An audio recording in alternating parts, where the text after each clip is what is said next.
Confirmation तो नहीं है, लेकिन खबरें जो है वो यही है कि उनका रुख जो है पूरी तरह से बीजेपी मय हो गया है, क्योंकि बीजेपी ने उनके दादाजी यानी कि चौधरी चरण सिंह को एक तरीके से भारत रत्न देने का अनाउंसमेंट कर दिया। तो ऐसे कई सारे सवाल थे जो लगातार अखिलेश यादव को परेशान कर रहे थे, लेकिन इस बीच जब राज्यसभा चुनाव आते हैं और उस समय पल्लवी पटेल जो कह सकते हैं इससे पहले एकदम साथ में साथ नजर आती थी, लेकिन जैसे ही राज्यसभा में उनकी मां के नाम को अनाउंस नहीं किया जाता, उनके जो सुर है वो बागी नजर आते हैं। और यहाँ तक नमस्कार, मैं प्रांशी राठौर और आप देख रहे हैं नेक्स्ट 9 न्यूज।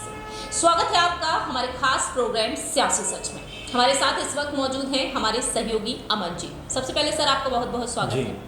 बात आज करेंगे उत्तर प्रदेश की सियासत के बारे में। उत्तर प्रदेश में जिस तरह से सपा प्रमुख अखिलेश यादव जो हर एक सीट पर जीत का दावा करते हुए नजर आए हैं, एड़ी चोटी का बल लगा रहे हैं, कांग्रेस का साथ उन्हें मिल चुका है, लेकिन एक बड़ी पार्टी का जहां एक तरफ उन्हें साथ मिला, दूसरी ही तरफ जो छोटे छोटे दल उनके साथ रहे वो कहीं ना कहीं अब उनसे दूर हटते हुए दिखाई दे रहे हैं। 2022 में उत्तर प्रदेश के विधानसभा चुनाव में सुभाषपा ने सपा का साथ छोड़ दिया, आज ओपी राजभर एनडीए में है। वहीं इस बार हमने देखा कि आरएलडी भी उनका साथ छोड़कर चली गई। किसी को उम्मीद नहीं थी कि जयंत चौधरी उनका साथ छोड़ देंगे। इसके बाद स्वामी प्रसाद मौर्य उनसे अलग होकर अलग पार्टी का गठन कर लिए और अब बारी कहीं ना कहीं आती हुई नजर आ रही है पल्लवी पटेल की। अपना दल कमेरावादी की नेता पल्लवी पटेल और सपा की सिराथू सीट से वह विधायिका है। ऐसे में अमन जी यहाँ पर सवाल यही बन रहे हैं कि पल्लवी पटेल के जो सुर हैं पल भर में बदलते हुए नजर आ रहे हैं। कभी अखिलेश यादव के साथ दिखाई देती हैं, कभी यहाँ पर अपने बदलते हुए सुरों के बीच ना चाहते हुए भी, भला देखा जाए तो मजबूरी भी कहा जा सकता है, और राज्यसभा चुनाव में वोट देने के से इनकार करती हैं, लेकिन फिर वोट दे भी देती हैं। और इसके बाद देखा जाता है उन वोट के लिए अखिलेश यादव से बहस भी होती है, और इसके बाद ये देखा जाता है कि जीत हो जाती है बीजेपी की, तो योगी सरकार को वह शुक्रिया अदा करती हुई नजर आती है। देखिए, बिल्कुल आपने सही कहा। शुरुआत में जो आपने बात कही कि किस तरह से अखिलेश यादव के साथ में जो दल थे, ना सिर्फ वो अलग हुए बल्कि उनके अंदर खाने में जो उनके साथ कदम से कदम मिलाकर चलने वाले लोग थे, उनके साथ बैठने वाले लोग थे और कस्में खाने वाले लोग थे कि भाई कुछ भी हो जाए हम आपका साथ नहीं छोड़ेंगे। लेकिन जैसे ही मौका मिला, जैसे ही मौका उनको दिखाई दिया, उन्होंने उसको कैश करने में ज़रा भी देर नहीं लगाई। और देखिए, लगभग 14 से 15 विधायक ऐसे माने जा रहे हैं जो उनसे अलग हो सकते हैं, जबकि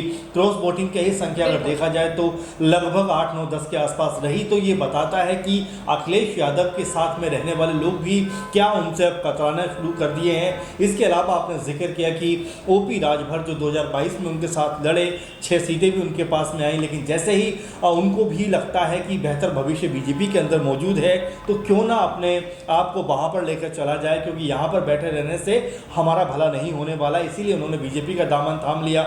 ये और बात है कि वहाँ जाकर भी अभी तक ओपी राजभर को कोई मकाम या कोई कह सकते हैं पद नहीं मिला है, इसीलिए लगातार वो आए दिन बयानबाजी करते रहते हैं। अभी उनका बयान अगर आपने सुना हो, कहते हैं कि इस बार भी होली नहीं मनाऊंगा, क्योंकि अगर मुझे राजपाट नहीं मिला यानी कि मंत्रालय नहीं मिला तो इस बार भी मेरी होली सुनी जाएगी। तो ऐसे में ये कयास उठ रहे हैं कि क्या अब जो कह सकते हैं और भी लोग हैं वो जो सपा से खफा हो सकते हैं, यानी कि अखिलेश यादव से भी वो नाराज़ रह सकते हैं, हो सकते हैं। क्योंकि आपने आरएलडी का जिक्र किया, जाहिर बात है कि मुझे याद आता है कि दोनों की जोड़ी को बड़ी मजबूत माना जा रहा था कि यूपी में ये कोई काम करेंगे, कोई धमाल करने वाले हैं, क्योंकि यहाँ पर अगर देखा जाए तो आरएलडी के 9 आई थिंक एमएलए हैं, और जो ट्यूनिंग थी अखिलेश की और जयंत की उसकी वजह से 9 जीत पाए। खुद राज्यसभा पहुँचते हैं जयंत चौधरी, तो मिला जुला कर जयंत चौधरी को बहुत कुछ मिला, वो सपा के साथ आने पर मिला, लेकिन वो भी एन वक्त आने पर अपनी कन्नी काटते हुए नजर आते हैं और बीजेपी का दामन वो भी थाम लेते हैं लगभग, क्योंकि अभी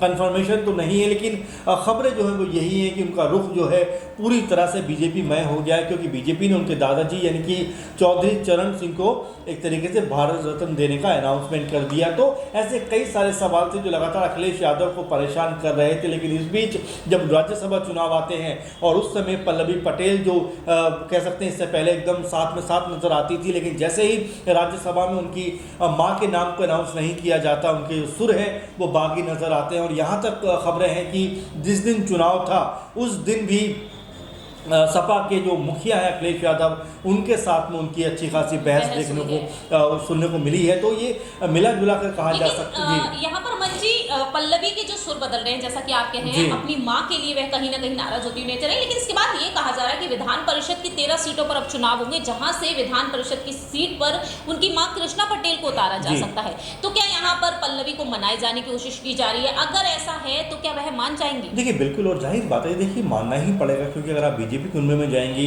अगर आप जो है एनडीए कुनबे में जाएंगी, तो कोई बहुत बड़ी आपको वहाँ पर जगह नहीं मिलने वाली है, क्योंकि ऑलरेडी वहाँ पर आपकी बहन मौजूद है अनुप्रिया पटेल। यानी पल्लवी के एंगल से अगर बात की जाए तो वहाँ पर अनुप्रिया पटेल नजर आती हैं, राजा भैया वहाँ पर दिखाई पड़ते हैं, ओपी राजभर वहाँ पर नजर आते हैं, जयंत चौधरी वहाँ पर नजर आते हैं।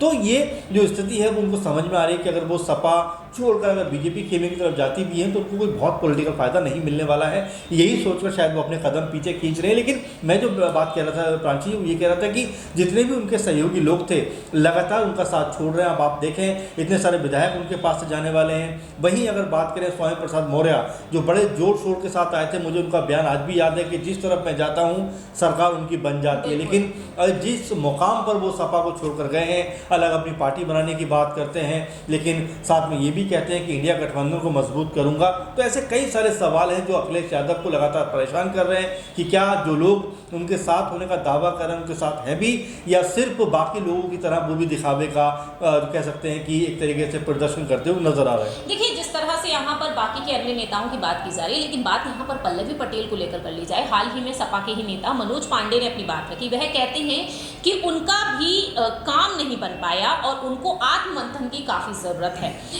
कि उन्हें कहां पर खड़ा होना चाहिए और कहां पर क्या बोलना चाहिए। अब मनोज पांडे ने जिस तरीके से बयान दे दिया, इससे सस्पेंस और भी ज्यादा बढ़ चुका है। ऐसे में आप कैसे देख रहे हैं कि अब यहाँ पर पल्लवी पटेल को आत्ममंथन करने की जरूरत है? अगर आत्ममंथन किया जाता है तो क्या अखिलेश यादव यहाँ पर पल्लवी पटेल को पूरी तरीके से समझते हुए नजर आएंगे? अगर ऐसा होता है तो लोकसभा चुनाव में कितनी सीटें पल्लवी की? देखिए बिल्कुल, राजनीति में प्रांची जी हमेशा ऐसा नहीं होता जैसा आप सोचते हो। कई बार आपको दूसरे की भावनाओं का भी ख्याल रखना पड़ता है। और देखिए, जबकि लगातार सपा से बहुत सारे लोग दूर हो रहे हैं, तो ऐसे में बिल्कुल जो उनके करीब रहे हैं, जो उनके साथ हैं, अभी भी तमाम कह सकते हैं गिले शिकवे के बावजूद भी उनके साथ में अगर नजर आते हैं, तो ऐसे में अखिलेश यादव को भी अपना बड़ा दिल दिखाना चाहिए, बात करना चाहिए। लोकसभा सीटों की देखिए 1 या 2 की बात नहीं है, मेन बात मुख्य बात यह है कि लोग किस तरह से आपके साथ हैं, वो आपके लिए बहुत जरूरी है। क्योंकि इस तरह से अगर चाहे आप ओपी राजभर की बात करें, जयंत चौधरी की बात करें, स्वामी प्रसाद मौर्य की बात करें, या विधायकों की बात करें, तमाम तरह से एक के बाद एक झटके यहाँ पर अखिलेश यादव को लगे हैं। ऐसे में अगर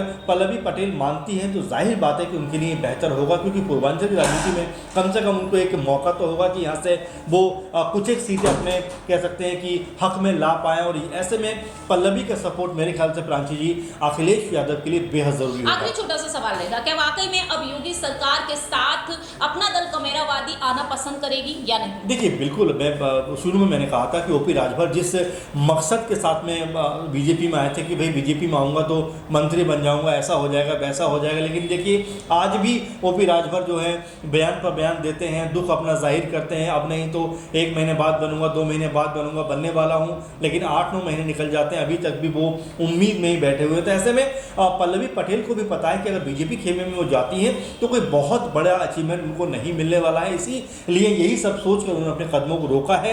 हो सकता है आने वाले दिनों में अखिलेश यादव उनके लिए भी कोई बड़ी घोषणा यहाँ पर करते हुए नजर आ जाए, क्योंकि पल्लवी पटेल का भी पूर्वांचल में कुछ ना कुछ दबदबा तो है ही। वाकई में पूर्वांचल की ओर अगर रुख कर लिया जाए तो पल्लवी पटेल का काफी दबदबा देखने को मिलता है कि और पैदल यात्रा जिस तरीके से वह निकालती हुई नजर आई, कुर्मी वोट बैंक को वह साधती हुई देखी जा रही है। अब देखना यही होगा कि सपा की सिराथू सीट से विधायिका पल्लवी पटेल, जिन्होंने बीजेपी के दिग्गज नेता केशव प्रसाद मौर्य को हरा दिया, लेकिन क्या अब उन्हीं केशव प्रसाद मौर्य, डिप्टी सीएम है केशव प्रसाद मौर्य और उत्तर प्रदेश के मुख्यमंत्री योगी आदित्यनाथ हैं, जिनके यहाँ पर जमकर वह तारीफ कर रही है, तो क्या अब वह उनके साथ आना पसंद करेंगे? पसंद करती भी हैं तो बीजेपी उन्हें कितनी सीटें दे देगी? अखिलेश यादव ज्यादा सीटें दे रहे थे जयंत चौधरी को, लेकिन फिर भी वह उधर चले गए जहां से उन्हें कम सीटें मिल गई हैं। अब आने वाले समय में देखना होगा कि अखिलेश यादव और डिंपल यादव की रणनीतियां क्या वाकई में फेल हो जाएंगी, क्या पल्लवी पटेल बीजेपी की तरफ जाती हुई नजर आएंगी या फिर नहीं। फिलहाल इस खास प्रोग्राम में इतना ही। बाकी की तमाम अपडेट्स के लिए देखते रहिए नेक्स्ट 9 न्यूज।